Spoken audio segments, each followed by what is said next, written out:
How to easily make simple stretch text effect in Photoshop. Select the horizontal type tool. Then click on your document and type out your text. Right-click on the text layer and choose the Convert to Shape. Select Direct Selection tool. Drag a selection from the bottom to middle portion of the text. Click the bottom portion and drag it down, then hold the Shift key to perfect straight line. Right-click on the text layer and choose the Convert to Smart Object.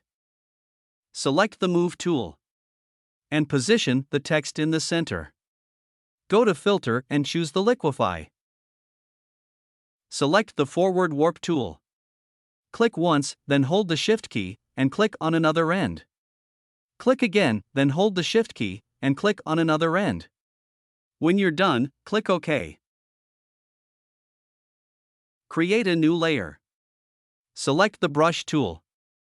Click to open the brush picker and choose the soft round brush. Open the foreground color and choose the black.